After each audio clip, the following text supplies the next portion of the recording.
ఒక ప్రత్యేక భారము కొరకు దేవునిని వెదకుడి.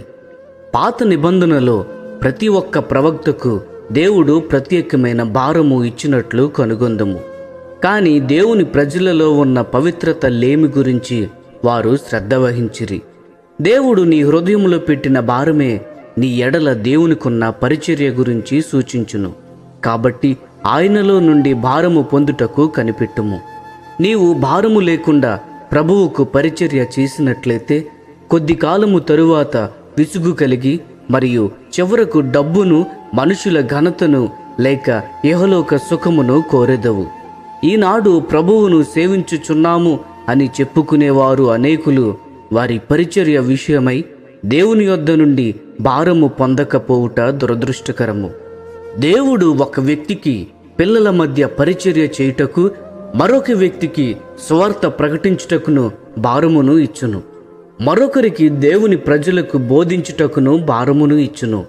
క్రీస్తు యొక్క శరీరంలో ఉన్న అనేక మందికి దేవుడు అనేక భారములు ఇచ్చును. మనము వేరొకరి పరిచర్యను అనుసరించకూడదు, లేక అతని యొక్క భారమును కలిగి ఉండుటకు ప్రయత్నించకూడదు. నీకున్న భారమును వేరేవారు కలిగి ఉండాలి అని బలవంత పెట్టకూడదు, మరియు వేరొకరి భారమును నీకు ఇచ్చుటకు నీవు అనుమతించకూడదు. దేవుడు నీ కొరకు ప్రణాళిక వేసిన పరిచర్యను చేయుటకు దేవుని యొద్ద నుండి భారము పొందవలెను.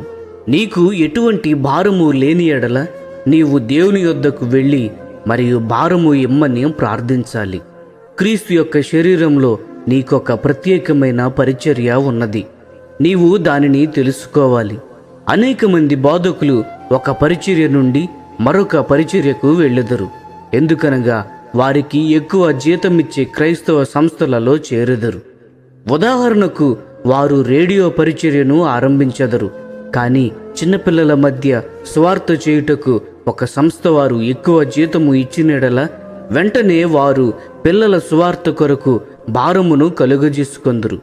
తరువాత క్రైస్తవ పుస్తక పరిచర్య వారు ఎక్కువ జీతము ఇచ్చిన ఎడల వెంటనే వారు ఆ పరిచర్యలోనికి వెళ్ళెదరు.